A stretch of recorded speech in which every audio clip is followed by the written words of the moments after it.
podcast you are about to hear is not affiliated with or authorized by CoolGames Inc., Polygon, or Vox Media. It was made as a tribute to the CoolGames Inc. fan community. Now, enjoy the podcast or be incinerated.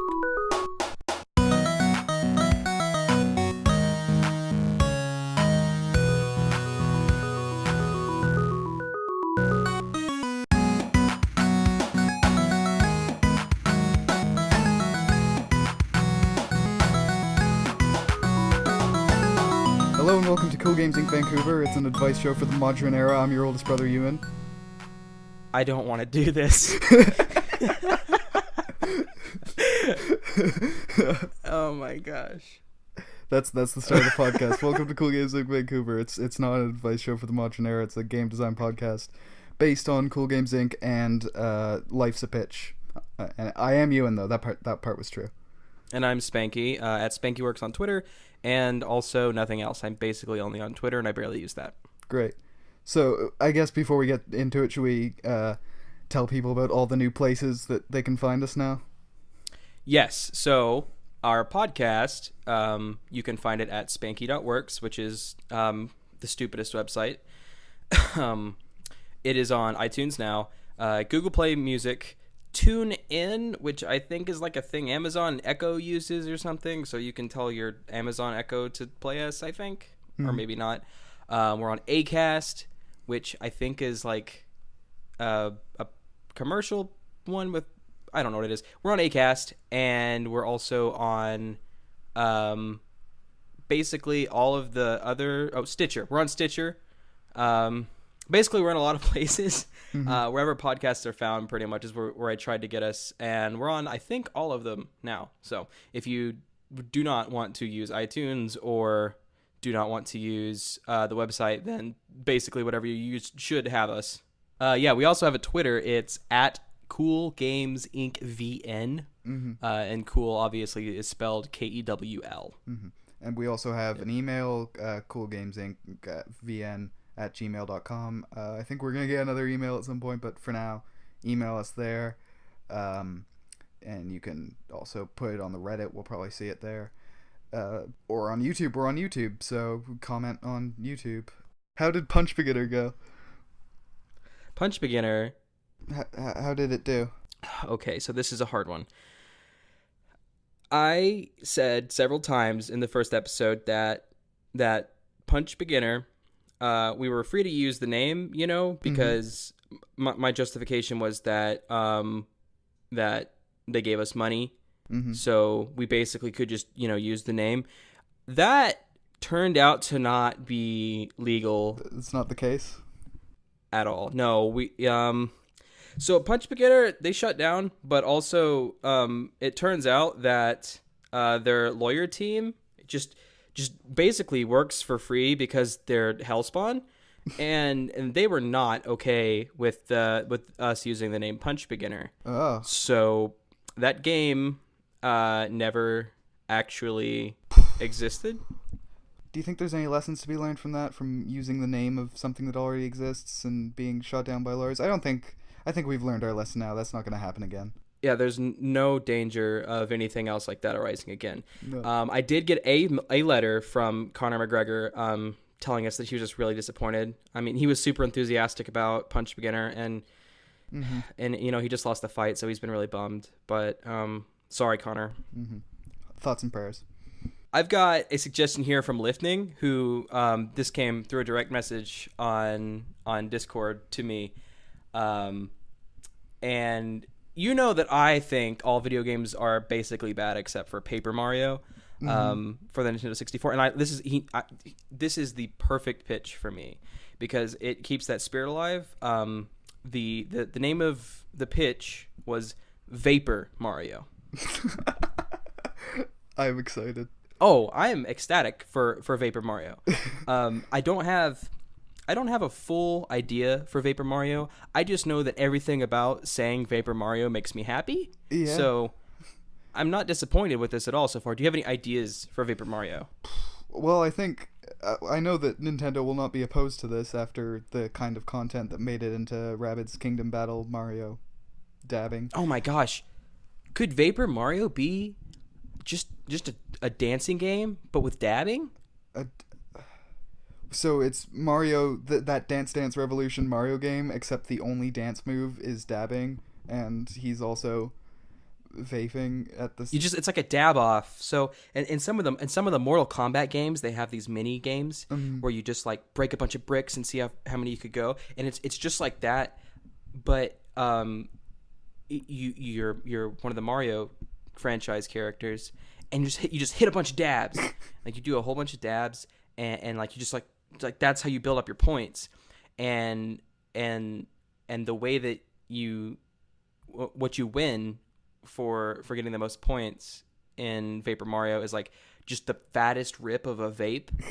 So what flavor of vape do you think Mario gets? I think he has several pasta themed ones. He probably has ravioli and spaghetti and meatball flavored vape cartridges. I don't know how vape works. Yeah, probably. I mean, he's from Brooklyn, so I think there's probably like a grease flavored vape that he has. I mean, I've eaten food from Brooklyn and it's 98% grease. So probably, I'm not even sure if he goes to the e-juice store to get his vape juice. He probably just like drains some like some pizza out into his vape mod and rips some clouds. Or maybe he just hits a block that contains a vape cartridge and then he jumps on it and it levels him up to that good sweet vape high. I don't.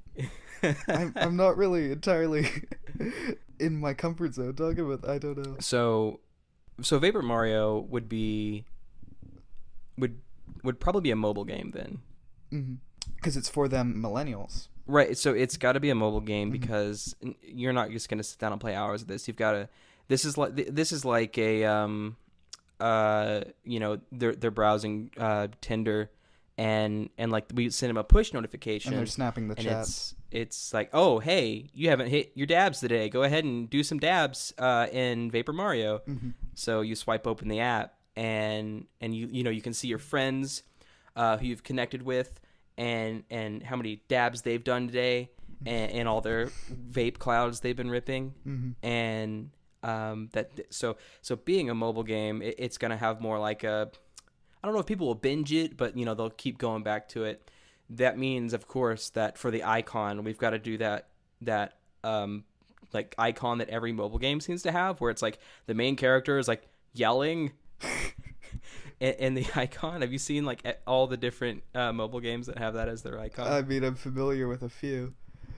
So are we going to go the Pokemon Go route where this game, the only gaming mechanic in this game is to tap the screen repeatedly? Or are we going to go the Mario Run route where you literally don't have to press anything and the game will just go and it'll work?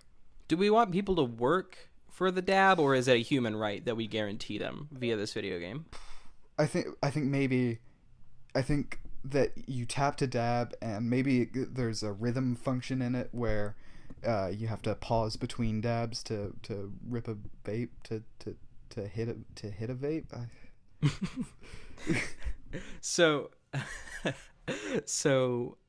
I guess yeah.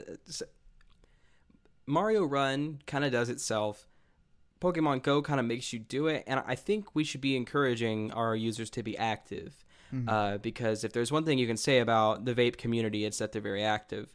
And big into sporting events, so probably encourage some activity. Pop open your app, and then maybe with Apple's new face scan feature, we kind of hack that.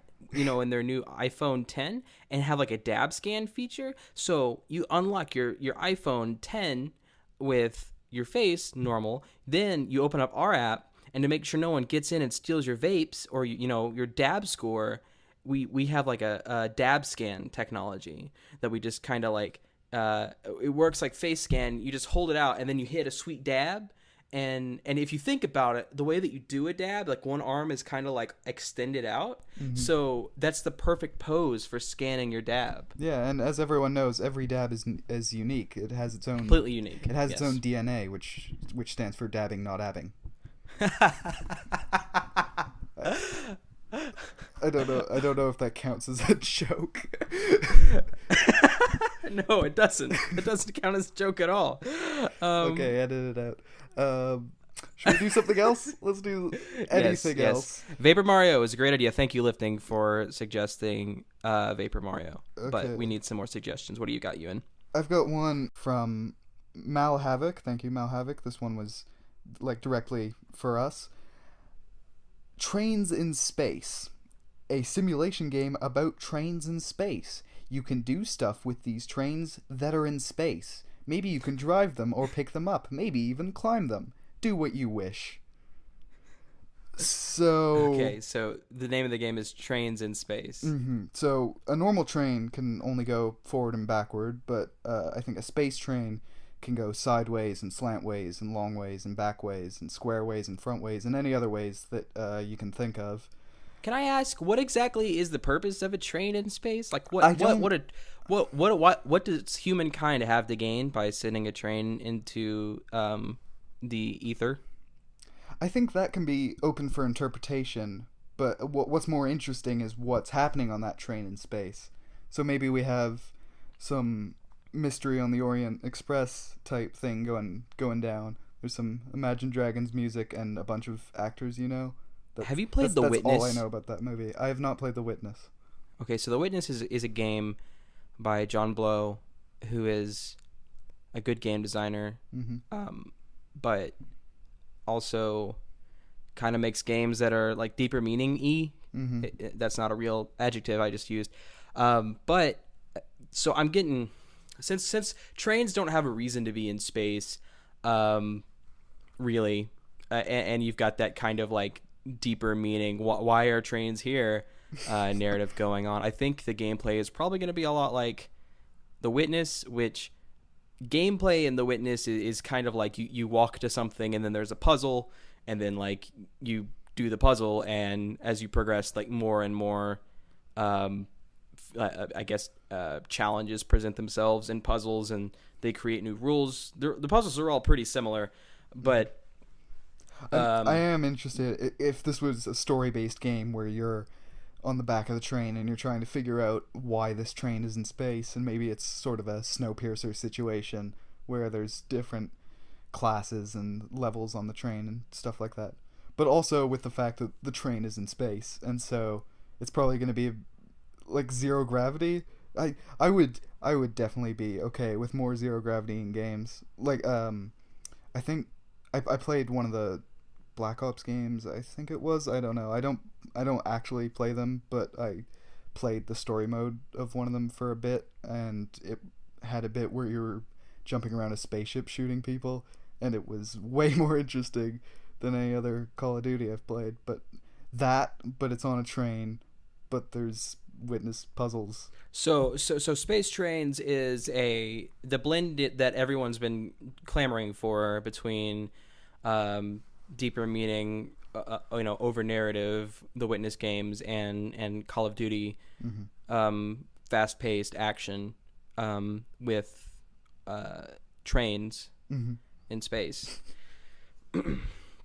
So, I mean, I like this idea. There was also a comment on it from Crotchet Goddess, who said, "Please tell me a DLC for these space trains is the train of thought from Sharkboy and Lavagirl." Have you seen Sharkboy and Lavagirl? No, I've not seen that movie. There's a train, because it all takes place in Max's imagination, and at one point they're on the train of thought, which is a literal train that crashes if you get distracted. Oh my gosh.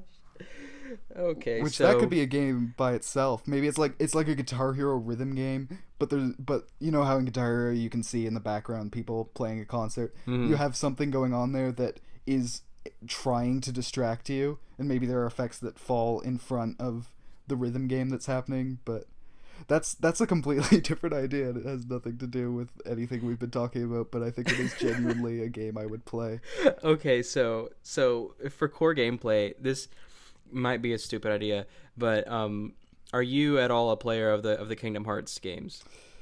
No, is this podcast just gonna be all about all the games that people will get mad that I haven't played because I still haven't played Kingdom Hearts? And you know, I've not seen Sharkboy and Lavagirl, so I'm sure everyone's going to be very disappointed. The Sharkboy and Lavagirl fan base will tear you to pieces. I know, but you know, it's just something I got to get out of the way at the beginning of my professional career, because the longer I let that sit and fester, and then I address it whenever, you know, we get far into this thing, then it's going to be a big deal. So just stating it right off the bat, I've not seen that movie. I may see that movie if there's enough requests for me to watch that movie, I guess. I mean, it's beloved.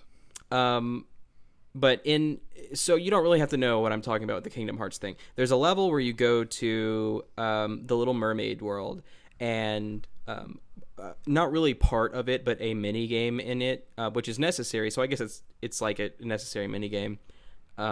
Is you sing songs from the Little Mermaid, and you have these almost like that Japanese music tapping game Osu or whatever. Yeah. Or Elite Beat Agents, I guess, is like the Americanized version. And so you've got like kind of basically just songs, and the better you are at like hitting the prompts, the better that like you perform the songs. Like your characters are doing like a musical, I guess, of the song, and like they actually cast their spells and do attacks in the songs, but they're all for like stage flair. So I'm thinking for the Trains in Space, the gameplay is kind of like that, especially for the DLC part. And it's mostly like fast-paced Call of Duty style, but also Elite Beat Agents. Yeah, and then in the background are your trains. I think that's an untapped market, the story-driven rhythm game. Story-driven, fast-paced, Call of Duty-inspired rhythm game with trains in space. I think we've hit like gravity. 6 different physics-based. Okay, so we've got seven now. 7 key markets that are just clamoring for this game, and I think there's a lot of not only appeal for it, but you know, we've got the market in place pretty much. We don't have to go out and search for who's going to buy this game. It just, you know, it's apparent by existing. It will get its audience. If we build it, they will come. And I think that we could go. Have you seen like the commercials for Mother 3? No. So they had these commercials that you can watch them on YouTube for Mother 3, and it's somebody talking about their experience with Mother 3 and how emotional it was, and how it really brought them into the story, and how it was like reading a really good book. And then at the end it says, this was for Mother 3, a video game. Oh, it's a masterpiece. I think we could do that kind of thing with Trains in Space, where it's all about ascending the medium to a new level of high art, really. Okay, so we're like putting it on a pedestal. Well, we're not putting it on a pedestal. We're just giving a voice to people who we are perhaps paying to put it on a pedestal. Okay, how much does a pedestal cost? I've never looked at this. Is that in our budget? I don't know. If I mean, this is kind of like a hitch in this idea. So we're gonna have to, if we move forward with Trains in Space, we're gonna have to budget a pedestal. I'm sure they can't be cheap, but I mean, I think we can't not. I think if we get like the bootleg knockoff pedestal from AliExpress and order in from China, I think it would probably be just as good. But then again, you know what the internet's like. They could probably tell it apart in our trailer. Yeah. I feel like we didn't make enough coal jokes about Trains in Space, because, you know, freight trains and, you know, or magnet jokes. Why don't you go ahead and give me a coal joke? Give me your best coal joke.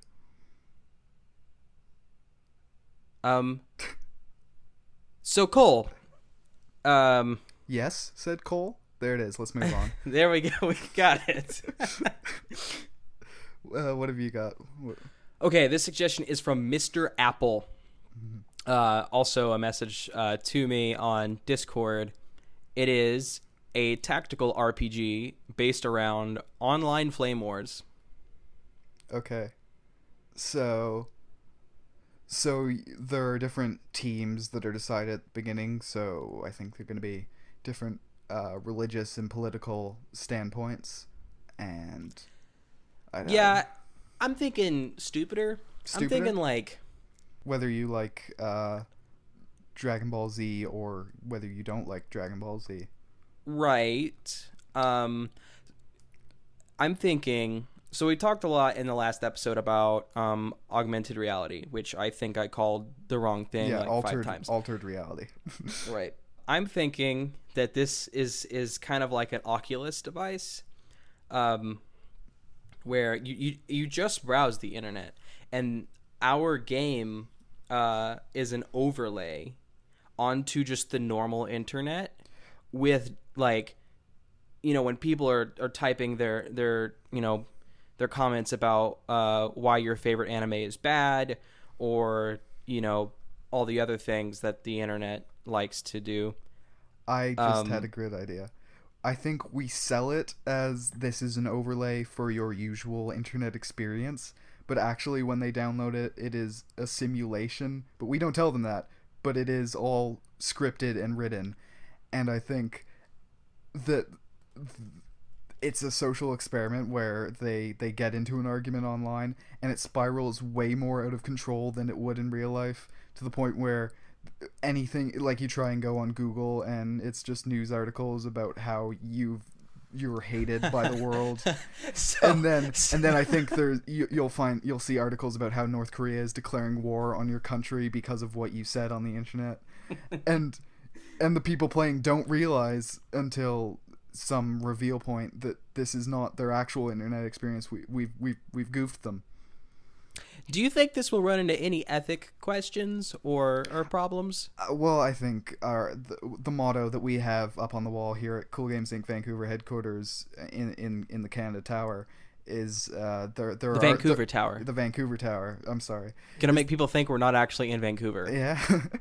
But what we have up on the wall is there are no ethical problems. That's a good motto. There's no such thing as ethics. Let me look at. Oh yeah, I see it. It's right there. Yeah. On the wall where you said it was at. Yeah, we got it secondhand. We borrowed it from Google. Okay, so I like this.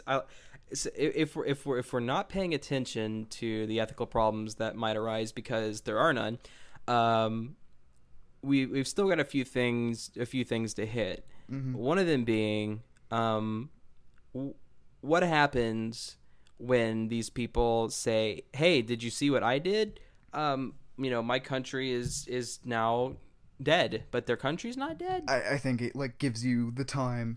It says the nuclear missile is incoming. You have to get out of there. Evacuate immediately. And then they run outside and they're like, the missile's coming. And everyone's like, no, it isn't. No, it isn't, you idiot. Okay, I have this great idea where everyone who buys a copy of this game, and it's got to be an expensive game, because we're billing this as like an augmented overlay for the internet, so it's gonna be expensive. It's gonna be like Google Glass levels of prestigious and expensive.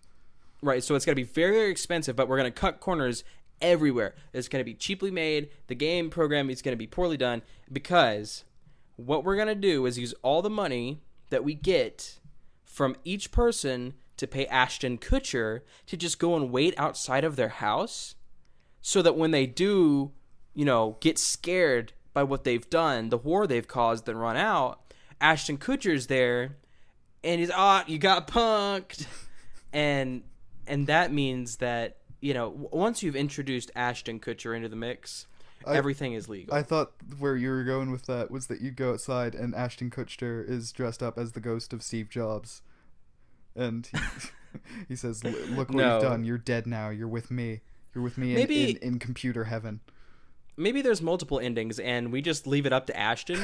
He's a creative guy. I think we can write multiple scripts, and Ashton can just have a live feed of the choices that this person is making, and based on their play style and their choices, when they run out of the house, Ashton can decide, okay, I'm going to be Steve Jobs. The ghost of Steve Jobs, and I'm going to condemn you. Or he can be like, I'm going to be cool MTV punked Ashton Kutcher because, this person, did some funny stuff So we're just gonna treat them all nice. So basically, we've created a moral judgment given by Ashton Kutcher in the video game. A lot of our games end up just being a celebrity messing with the players of the game, don't they? With Carlos Mencia and then Conor McGregor and now Ashton I don't know Kutcher. I don't know if I'd venture so far to call Carlos Mencia a celebrity.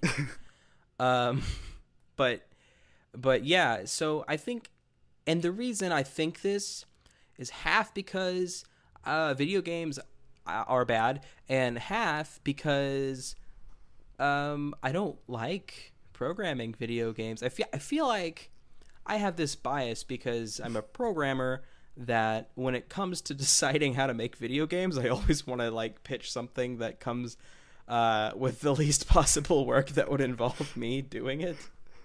Okay, I think we have to set the boundary between what is a game you're actually gonna have to make and what is a game that we are joking about to the internet. Yeah, maybe. Here's something that isn't a game.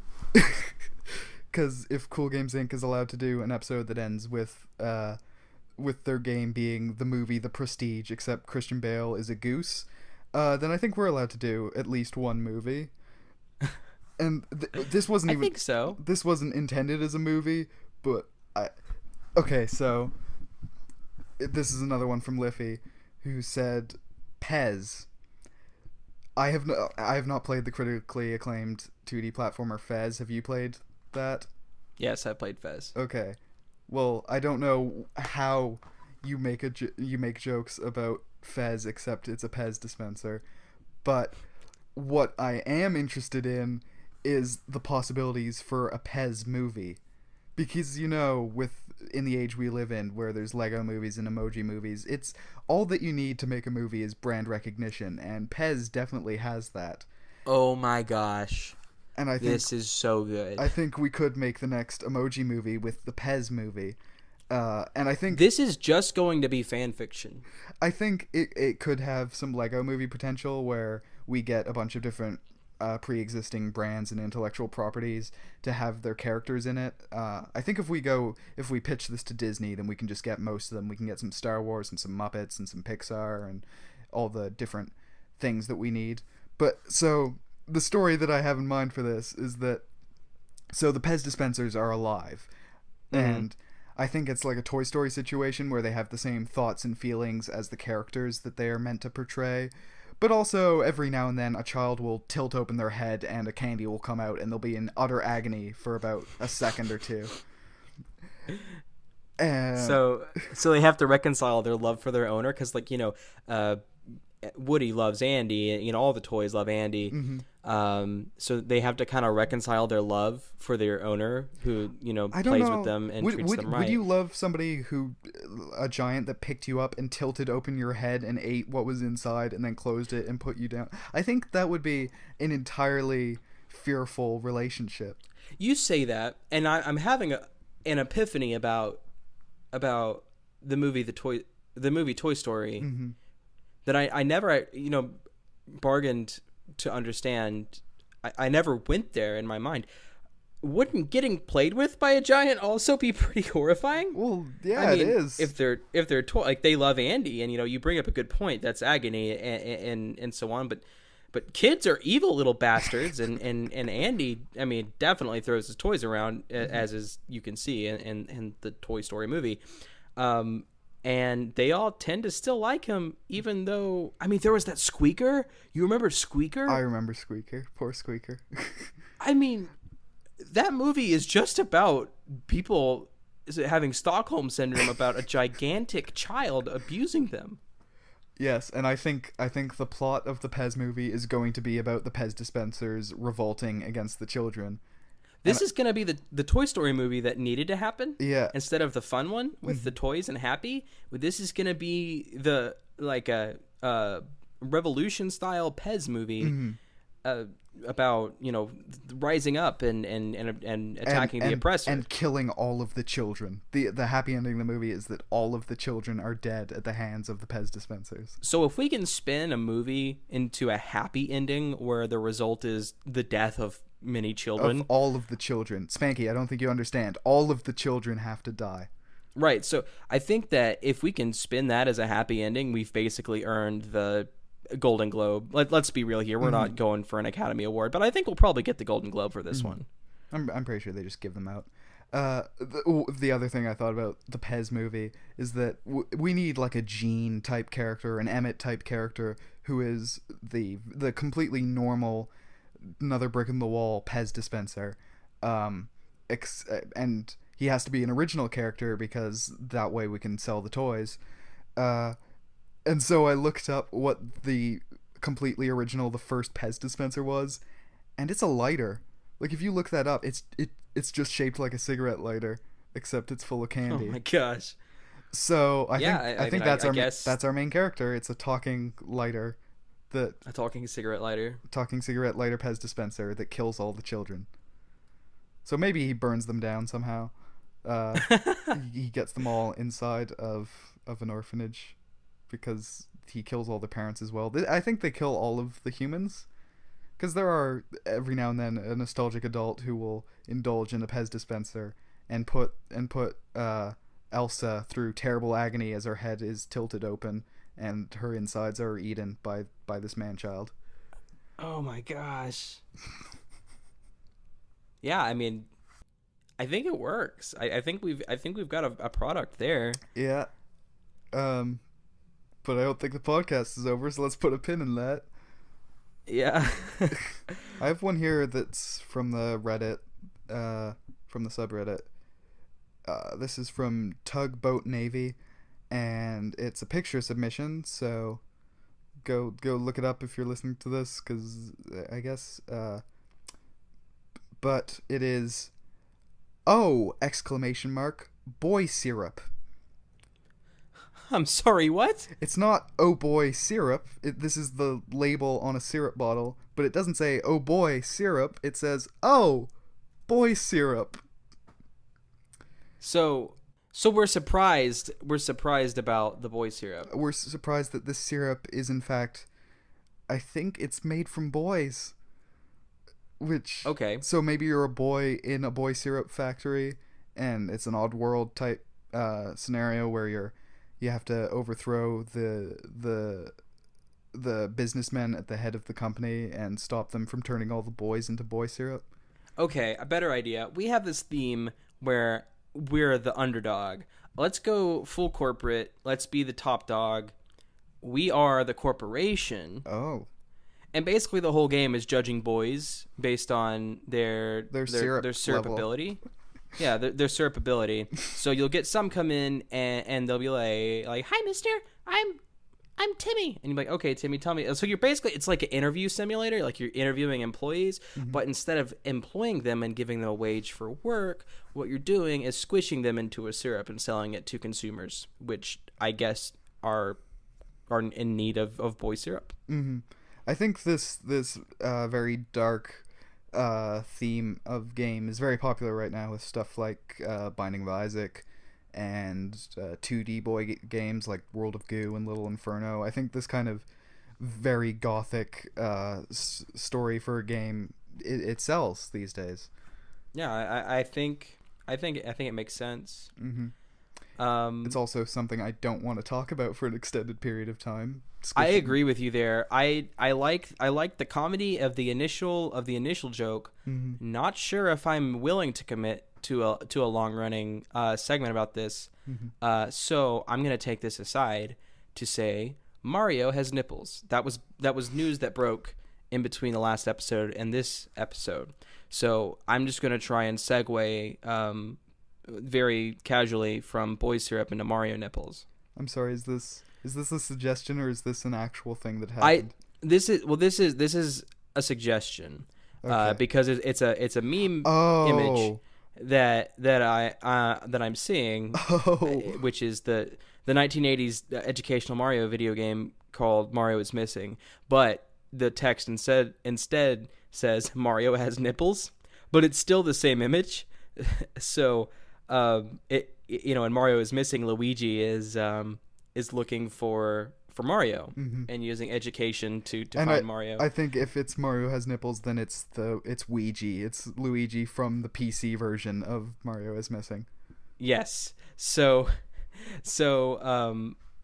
since Luigi is still like the protagonist of this game, and he's searching, I'm gonna say Luigi doesn't have nipples because he's got to have some type of motivation. So he's on the street just hanging out doing his normal Luigi stuff. Someone runs up to Luigi, "Hey, Mario has nipples." Luigi just immediately goes through like some type of strange experience because he's his twin brother. He thought he knew him. He thought they had no secrets, but Some Luigi kind of doesn't panic have attack? nipples. Yeah, so Luigi doesn't have nipples. So Luigi just starts thinking, are we really brothers? I mean, is it all a lie? Is my life a lie? What is my life? Am I supposed to have nipples? Just completely just distraught. Has no idea what his life is like. So he needs to go find Mario and figure out with like actual proof whether or not Mario has nipples. And I'm thinking for the end of this game.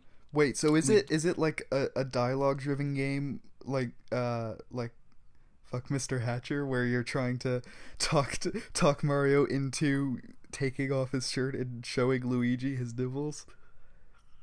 I think we get there. I definitely think we get there. Okay. And I think Mario's not in on it, so he's just very like his apprehension towards de-shirting himself is just very, very sincere. Luigi, why are you doing? I'm sorry, Luigi. Why I don't understand, Luigi. Can we not do this? This is strange. I'm not okay with this. So that's for Peach. That's for Peach only.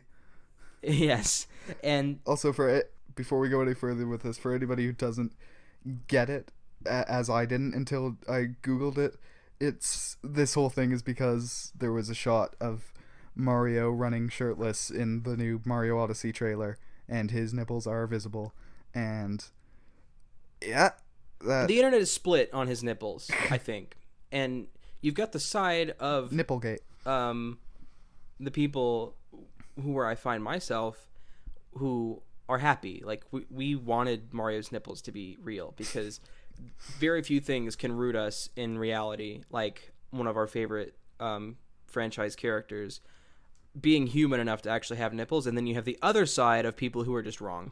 And they think that a human man should not have nipples. Well, I don't know. I mean, they're like, oh, it's weird. They're not okay, wrong. so you and I are fans of at least one Sonic cartoon, but pretty much all of Sonic cartoons. You did you and I get it? Yeah, that.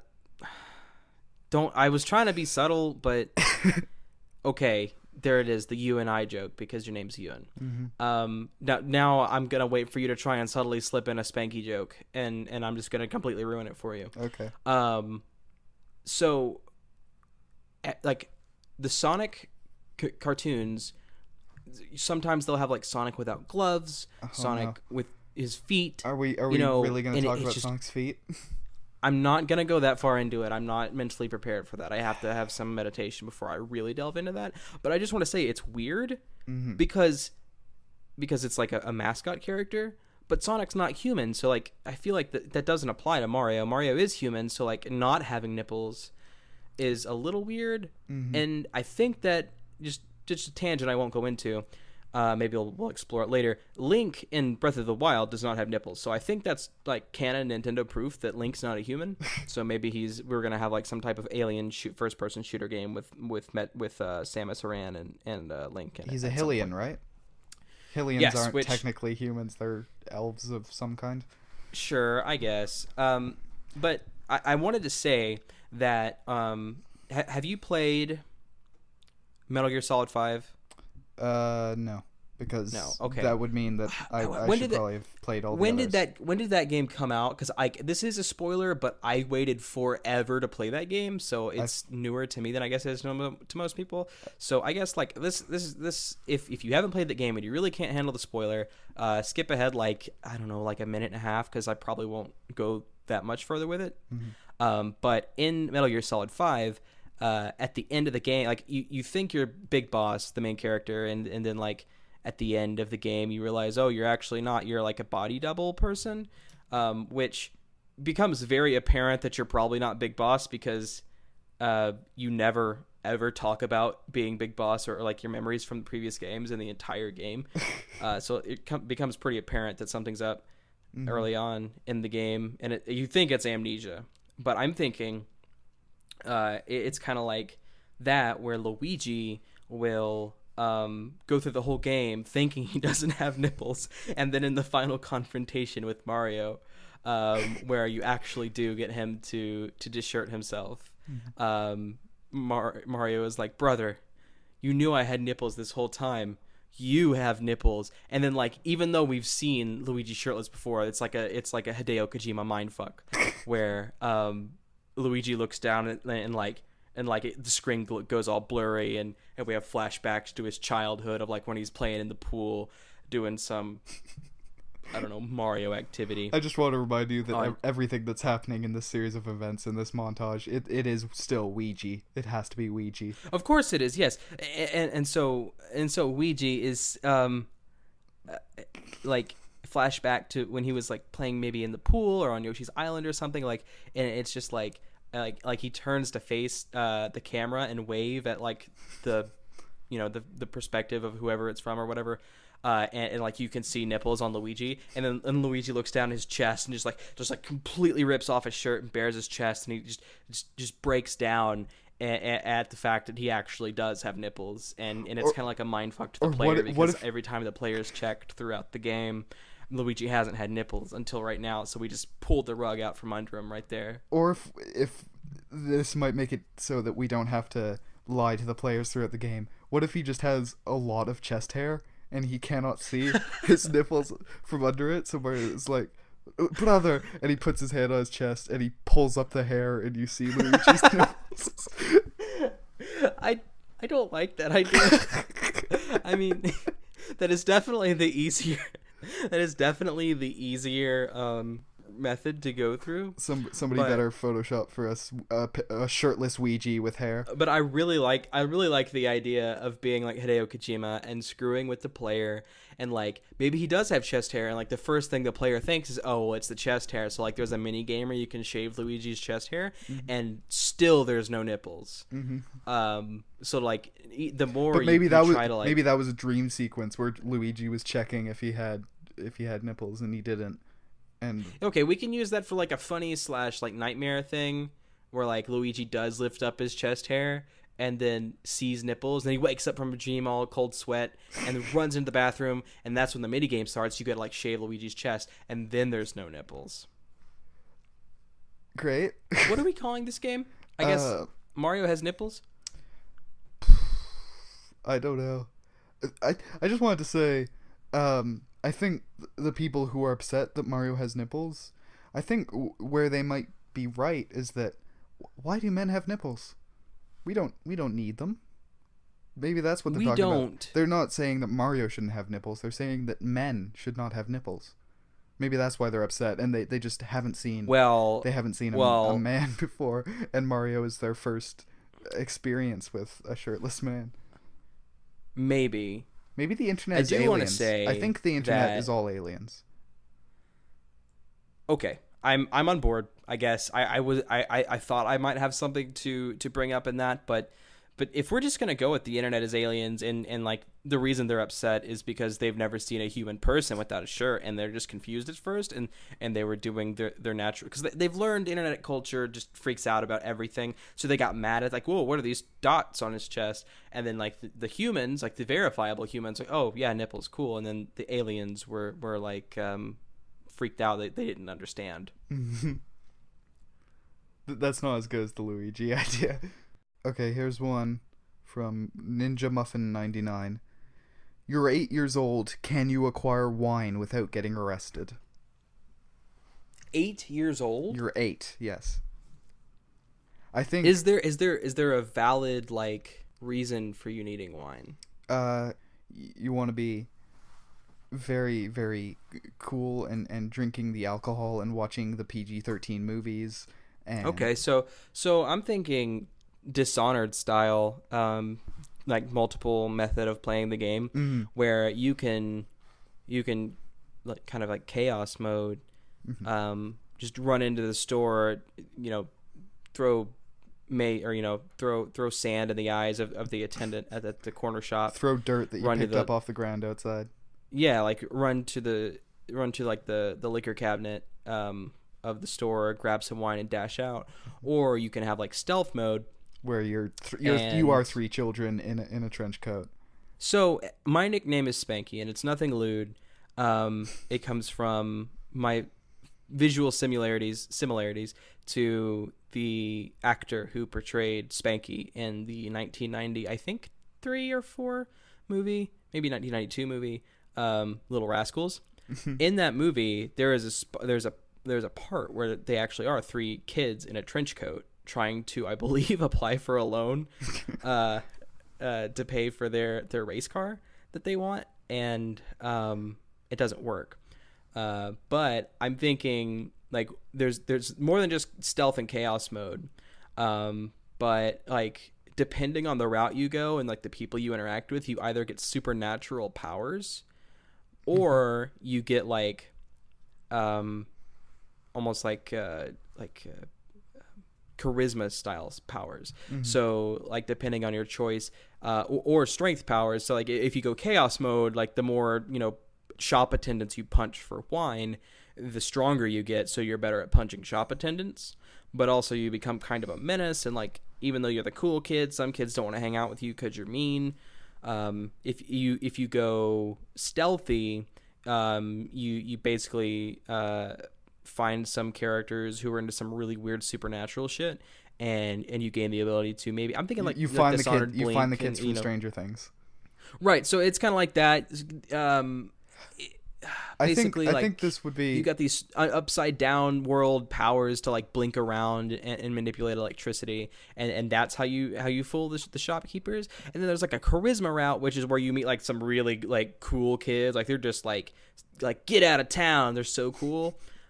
And that's where like the 3 kids in a trench coat thing, but like that sounds silly, but they're so good at it that they can make it work. I think this game would be fun if it had you choose to play as a different gang of children, but there are several different gangs to choose from different movies. So maybe there's some Stranger Things, you've got Little Rascals, you've got the Goonies, you've got maybe the kids from Sandlot, Stand By Me, which was, I guess, basically just the Stranger Things kid, but in the 50s. So they have cigarettes, and maybe it's like a skin for the Stranger Things kids, which is just cigarettes. And which then we can import, if we do the new we can import the kid from Stranger Things, Finn Wolfhard, who was also in it. Funny story about Little Rascals, just by the way, this is an aside. I have not seen it. I have a friend who insists that I have, though. Okay, well... So he was like, oh yeah, remember we watched that in school? I was like, no, I definitely haven't seen this. No, you have. I remember you were there. Like, no, I have not seen it. This now means you have to watch this movie. It does, but... Because I am a fan of this movie. It's not... Okay, so the main villain of the show, his father... It's a kid. His father is Donald Trump. Oh yeah, I remember that. And Donald Trump's only line in the movie is, "You're the best son money could buy."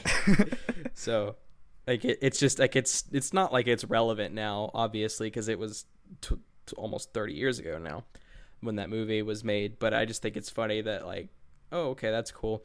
But it's not. There's like the what is a good movie and like.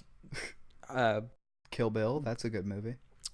There's like what is a good movie, and people will like critique it and have criteria that like mise en scene and all sorts of like actual what is a good movie stuff. And then there's movies that are straight up garbage and they're great.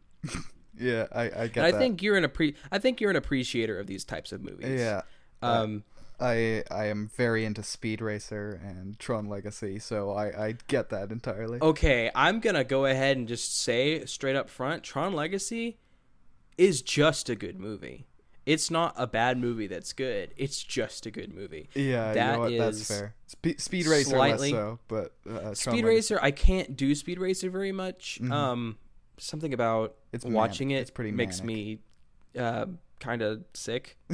And it's I definitely get that. and I love John Goodman. John Goodman is actually I don't know if but definitely graduated from the school that I went to. Mm-hmm. And That's cool. So it's kind of like, oh, hey, we're both from, Missouri, but I think he went to New York at some point for acting school or something. Mm-hmm. So I like John Goodman. I liked Roseanne in the 90s, Mm-hmm. which you're aware of Roseanne, right? Yeah. I've never watched any of it, but I'm aware of it. It was a show. It was a sitcom in the late 80s, early 90s. Actually, probably through to close to the end of the 90s. It ran for a long time. About a basically not white trash, but redneck, not redneck really either, but basically just like lower class Americans. And it was really kind of the first of its kind, because if you look at most sitcoms from around the era, it was about either silly stuff or like successful people. You kind of got dipped into the lower class stuff with Fresh Prince, but obviously that was a lot of comedy too. And while Roseanne was comedy, it kind of was just lower class people. Mm-hmm. Anyway, getting all the way back to wherever we left off from bad movies in Little Rascal. Tron Legacy. Okay. In Tron Legacy, my favorite band of all time is Daft Punk. Yeah. So the fact that they were not only doing the soundtrack but in the movie means that movie can never be ironically good to me. It's just actually factually good. Mm-hmm. I needed to defend Tron Legacy's honor. You've made me want to watch Tron Legacy again. Okay, we it's such a good movie. But like, this whole thing started off from the tangent of you need to watch Little Rascals movie. Yeah. And I'm not going to back up on that because it's a good movie and you need to watch it. Okay, what'll happen when I watch it is either I will spend the whole time going, no, I haven't watched this. Why did you think I'd watch this? Friend who thought for sure that I had seen it, that he had been beside me when I watched it, he said. Either that'll happen or I'll have some kind of Hideo Kojima realization that I am not the real Euan and that the real Euan did watch Little Rascals. Oh my gosh. I don't know if I really want to open that box and see you're in a video game company with someone who's, and when I say my name is Spanky, this is, I mean, obviously I'm, on the internet and that's my username. I have been called Spanky since I was 11 years old. Mm-hmm. Before I had an internet nickname, I was called Spanky, and all of my friends I've made since I was 11 years old refer to me as Spanky. I've had jobs where my name tag said Spanky on it. So this isn't, it's not just I was funny with my Twitter handle. I am Spanky. And I believe I was born on the day that the original person who played Spanky in the 20s died. Okay. I believe the same day, which so my birthday is June 30th. You're the reincarnation of Spanky? Yeah, I think his name was George McFarland, or I think that's right, or George Farland, one of those two. Mm-hmm.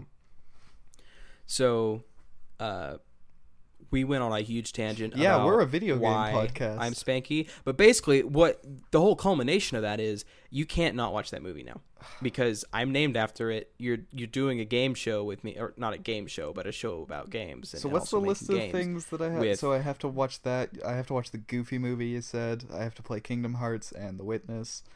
The biggest thing you have to do is watch the Little Rascals movie, because it's necessary. Okay. I will end the friendship, basically, if you don't.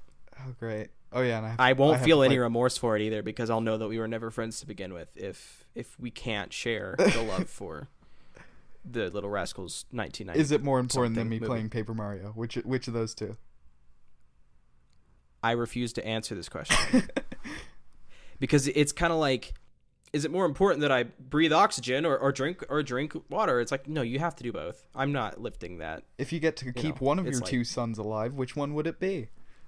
That reminds me of that movie where Macaulay Culkin was a piece of shit. The Good Son. There we go. Anyway, so I think we should probably get back to to video games? Some video game suggestions. Good games. I've got, and I Lifting kind of killed it by giving like 100 million. Mm-hmm. So I'm gonna do another one that he direct messaged me, and it's, I don't know if we'll go very far with this one because I feel like modders could make this happen and it just could actually be a real thing. But I just wanted to bring it up because I loved it, and it's Jordal, which is Gene Portal. so you know, like short jean shorts, they'll call them jorts, and there's been memes where they'll shorten other words with jeans together. He also sent me Jimbo, which is limbo but with jeans. Of course he would do this. So now that his motives are revealed, I'm thinking we just combine them. So, you know, Jordal Jimbo. Yeah, Portal Jordal Jimbo is actually a crossover between Limbo and Portal, but all the textures for absolutely everything are replaced with denim. Blue jeans. With denim. It's just a denim video game. I think it should be the denim texture that was used on Mario's overalls in Super Smash Bros. Brawl, because that's the best denim texture that there is. But I love it. It's so good, right? Yeah.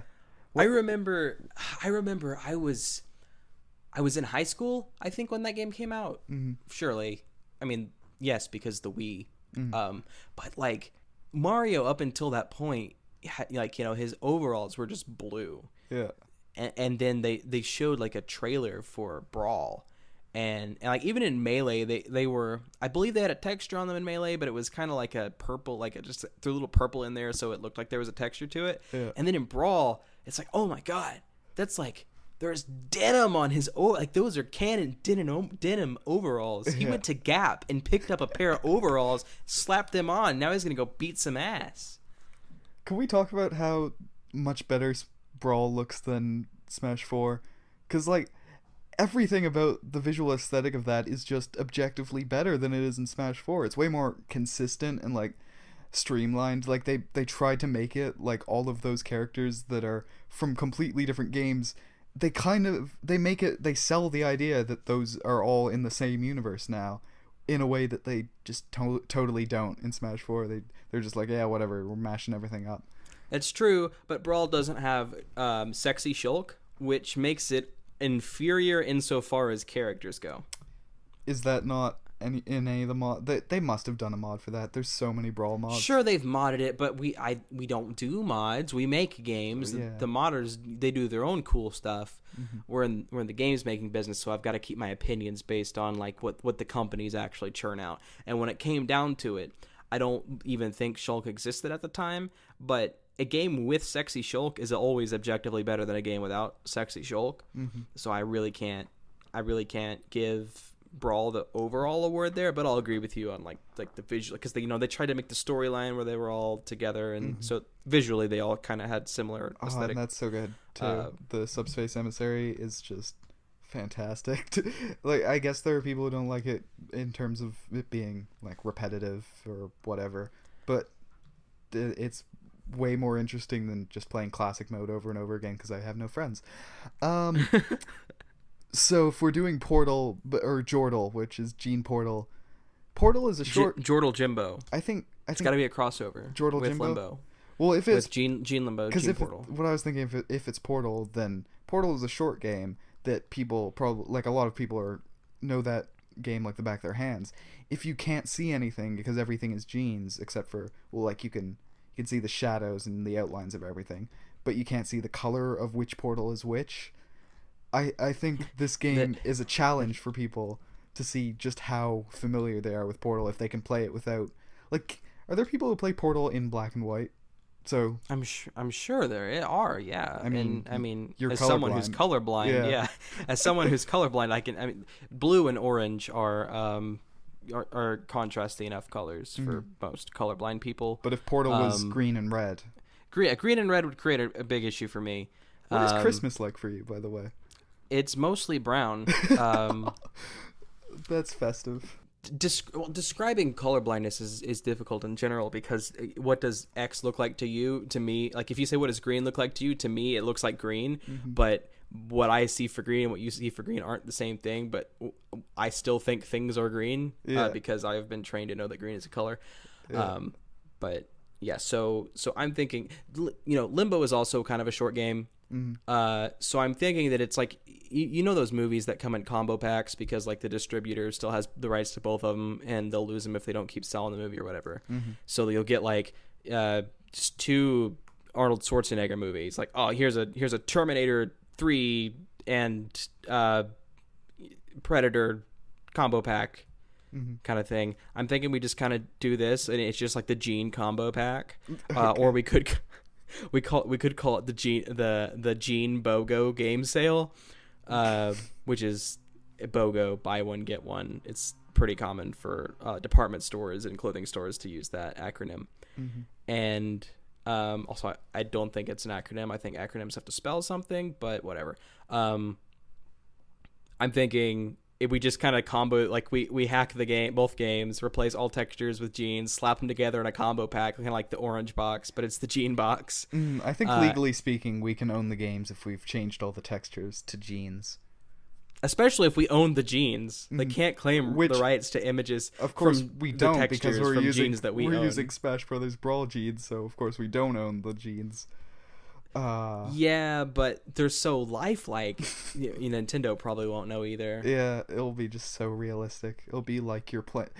I think we should sell a screen that is made out of denim that is somehow manipulated, like a separate monitor peripheral, to come with the Jumbo Gene BOGO pack. Yeah, that'd be good. I think we can sell that. Yeah. I still think the Pez movie is the best thing we did today. You think the Pez movie was? Yeah. So, okay. How do we... Was it just Pez the video game? Was the suggestion? Well, it was a movie. It wasn't a game. Are we going to end this with a movie idea instead of a game idea then? We can. They did for episode. For episode 2, we should probably still have we could probably get away with this several episodes in, but we're on episode 2 right now. So, do we really want to roll with like bumping the entire premise of the show the second time we do it? We're bumping a few things. We opened with the Bam intro instead of CoolGames Inc. Yeah.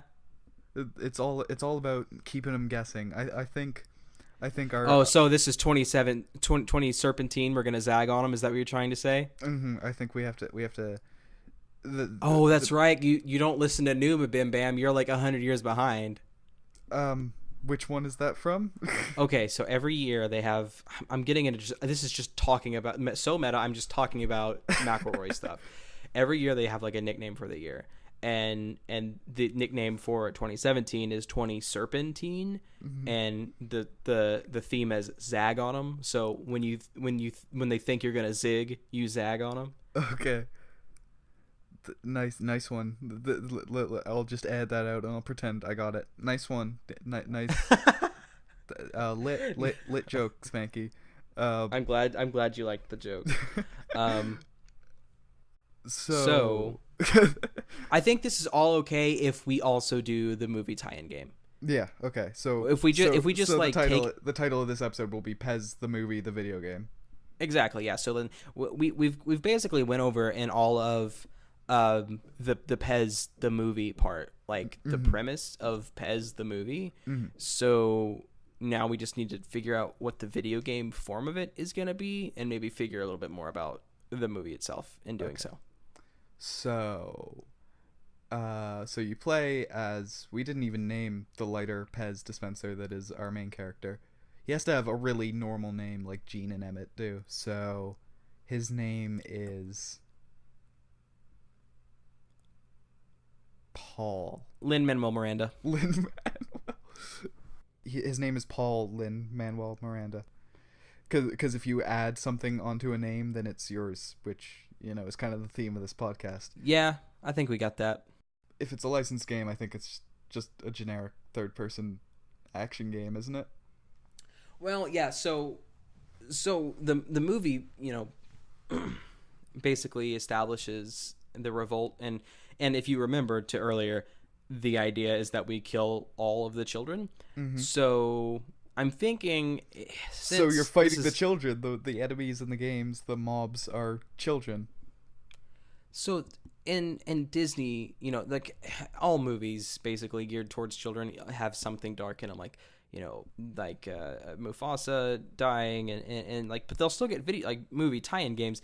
In the 90s on the Super Nintendo, they tended to all just be kind of very similar platformers, but frustratingly hard. I don't remember if it was Capcom who made them, but there were several. I feel like licensed games have kind of died out recently. Like it hasn't been as huge as it was. Like the PS2 and GameCube, that library is probably 70 to 80% licensed games. Yeah, I would say so. And I think a big part of it was that they had such a reliance on like unfamiliar parents and grandparents buying the game for their children who enjoyed the source material. Whereas and now I feel it's more like a niche thing where it relies on the consumer more than the consumer's parents. Right. Like I kind of feel like either, you know, this generation of parents is a little bit more in tune with it, or, you know, something like that. But they've kind of died out. But we've got to have one because. So I think we're gonna release it on the PS2. Okay, so we'll make a PS2 game tie-in for. Because the PS2 is Pez, the movie. PS2 is the best-selling game console of all time, so everyone still has a PS2. So I think we can still sell it. Oh yeah, everyone's kept a hold of their Pez stations too, and I'm thinking that we basically just make a platformer game, and I think they shoot Pez's out, like their heads tilt open and they shoot Pez's to kill the children. Sure, and for the inevitable Wii version that people will be asking for, it'll just be the same game. We'll just re-release it on the Wii, but there'll be motion controls, so that instead of just like shooting, you actually fling Pez out and try to impale children with it, with the Pez projectile out of your Wiimote. Which like the critics will say, why aren't you using the Wii pointer? That's like the thing that the Wii can do. That would be perfect for a shooter. And we're like, no, we need the artistic integrity of flinging the Pez's at the children, not just because it's more realistic that way. And first, I mean, everyone loves motion controls. They're reliable and everyone loves using them. So the people who go with the pointer thing, I think they've got the wrong idea in general. That's not using the hardware to its full potential. Can I just say the gyro on the Switch is actually really satisfying. Like every time I've done like bow and arrow shooting in Breath of the Wild or something like that, I love it way more than I did. You just recently picked up Breath of the Wild, didn't you? No, or a Switch at all, right? Well, I mean, I picked up my Switch like June. Yeah, because it was my birthday, so June. So did you have Breath of the Wild? Yeah, that was what I got with it. That was my first game. Yeah, you and everybody else. Yep. But yeah, the gyro was really good in it. Have you done the gyro puzzles though? Yeah, the like twisting the ball maze. You mean that one? Yeah. That one I won completely by accident. Yeah, a lot of people got frustrated by that one. I didn't, because I figured out that you could be really stupid with it and just screw with the physics, because it's completely physics based. There's no like limits on it. So I figured out that you could like just be really quick with the motion controls, and the ball would pop out of the maze, and then you could like swing the switch really fast and just basically ping pong the ball off the walls, and you know that isn't how that puzzle was designed to be solved, and I can see how it's frustrating if you try to do it the way that it's supposed to, but I had a lot of fun just throwing the frickin' ball around the whole place, so it didn't frustrate me as much. But getting back to the Wii for Pez the movie, the video game, I'm thinking mostly just focus on the PS2 version. The Wii won't have anything really special about it except for that motion controls. And also, you know, they always say make sure no one's standing around you, and you know, wear your wrist strap. I'm saying that like we have technology to hook into the TV that can tell if you've thrown your Wiimote and hit the TV, and just give you extra points if you have. It unlocks extra content. I think the Wii version has more content than the PS2 version. Like there's more characters and worlds and levels that people will want to play. but it will have the problem that the PS2 version is the version that you can actually play because it doesn't have the motion controls that require you to throw your remote at the TV. And this is all just me venting on the game Godzilla Unleashed, because Godzilla Unleashed had characters in the Wii version that weren't in the PS2 version, but the PS2 version was the one that you could actually play because the controls were good and they weren't in the Wii. I'm sorry. So you're just this game in part for you is like cathartic revenge against that Godzilla game. Yes, because Godzilla Save the Earth was better. Okay, I'm gonna take your word for it, because I guess that if I'm forcing you to watch the Little Rascals movie, I'm gonna have to watch some kaiju movies at some point. Okay, Shin Godzilla is a good place to start. Okay, I'll definitely do that. What were we doing? Video game podcast. Yes. So, Pez the movie, the video game. How are we gonna market it? Well, I mean, I guess that sells itself because it's. I feel like I cop out a lot and say it markets itself. Mm-hmm. So I'm gonna try and not do that here and say that we tap into like antiquing. Maybe not antiquing, collectors, collectibles. We find some YouTube channel, because it exists. I don't know what it is. There's probably multiple of someone who collects Pez dispensers, and that's like his or her passion. So it's gonna be like that Ashen's video where he found the PS2 game that was unreleased that he found like the only copy of. We'll plant it and pretend that it's a video game that existed for the movie that was in production at the time of the PS2, but the movie didn't get finished with like a food fight scenario. It didn't get finished until just this year, and now the PS2 game has come back to light because it's a game. It's an anachronism. It's a game for a movie that hadn't come out yet. And you can't have the game without the movie. They have to, it's a tie-in, so you gotta release them at the same time. Mm-hmm. So we start like the internet, like the hunt for copies of the PS2 game that we released 10 years ago, and then when it's trending, when it's at the height of its internet popularity, then we release the game. Like we say, oh well, we're gonna have a remastered version on PS4 and Dreamcast. So a remastered Dreamcast version. Mm-hmm. Yeah, I think that's a good idea. So we've basically just got to find the YouTube channel, the crowd to like kind of leak it to. So we've got all this stuff. Who's the biggest Pez dispenser collector YouTuber? There has to be one. I know, that's what I was saying. There's got to be the Pez guy. Well, I mean, there's Pez, P-E-S, the guy who does the stop motion, like the guacamole video. Yeah, that's what I thought. If you search Pez, it's mostly those creepy Spider-Man Elsa costume videos that get tens of millions of views for no comprehensible reason. There's one that's come up here, 3.9 million views. Frozen Elsa is a Pez dispenser with Spider-Man, Joker, Anna, Venom, superhero fun in real life. And the thumbnail picture is an actual person dressed as Elsa who is tilted open with a Pez coming out.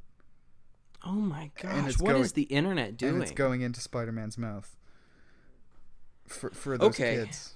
For that's what the kids watch, I guess. I guess so. So we'll tap into that market, I guess. Figure out like the premier like top channel for that content. Maybe like leak a little bit of it so that like we just kind of piggyback off them. So we give it to the creepy Spider-Man Elsa people. I guess because the thing is we can't just give it to a YouTuber because they're gonna want ad money, money to do the ad for us. It's got to be the Pez person, like the king, the Pez, monarch of all Pez videos. PezDuber 69. That's the name of the YouTube channel. PezDuber. And I think they have to. It's gotta be a product so enticing that like it's not us asking them, it's them needing to be a part of what we're doing. I think the person who finds it will rip the game and put it up online, and then we will send them a cease and desist, and we will strike the link that he put up, so that we create that demand for people who want to play the game, but it's like, oh, we don't want them to play the game, and that'll make them want to play it more and more, and then we actually release it. Okay, that seems like a great idea. Yeah, because people get really mad about stuff like that. And I feel like the only way to make them not mad, it would be to release the game. Like after you've done that, like, okay, you know, you're mad, so you win, like make them feel like they won in real life so that their reward is getting this video game, but it's not free. They still have to pay like money, currency dollars for the video game. So that's a win-win for us pretty much. So thank you for listening to CoolGames Inc. Vancouver. You can, if you have any suggestions or anything like that, you can email us at coolgamesincvn@gmail.com. You can tweet at us at coolgamesincvn. You can comment on our YouTube channel, which is just CoolGames Inc. Vancouver, or you can leave them in the CoolGames Inc. subreddit or comment on our posts there, and we'll read them there. And I mean, smoke signals. You can do like snail mail if you like. Just stand atop a cliff and we don't have an address you can send it to, but you know, if you did send it to the right address, we do like anything that you can use to communicate with us. We'll probably respond, and if it's not bad, or if we like it, or we just happen to be scrolling through it, or whatever, we can use that. And if we don't use it, it doesn't mean it's bad necessarily. It might just mean that we don't get it, that we can't joke about it because it's something neither of us is familiar with. Just want to put that out like there. Video games. I'm basically unfamiliar with video games, so it's kind of funny that I'm joking about them at all. Which is why we made a movie. Yeah, well, and to be fair, we did the tie-in game, but yeah. Oh yeah, I meant to say the whole thing for like how does a game studio make a movie? I think we just get the guys in the cutscene department down on whichever floor the cutscene guys are on way down there. Those guys suck. Down in the Vancouver Tower. And I think we can we can afford it if we give them a sausage party budget, which is to say we don't pay them, and if they complain, we blacklist them and we won't put them in the credits. Oh yeah, that works. Yeah, I think that's good. Yeah. So, I hate those guys. Yeah, screw the cutscene guys. All right, that's it for CoolGames Inc. Vancouver. Do a good game. I'm 30 under 30 media luminary Griffin McElroy. We're not the McElroy brothers. Kiss your dad square on the lips. Oh my god. Yeah. It's not over. words that I'm it's saying. Over. It's over.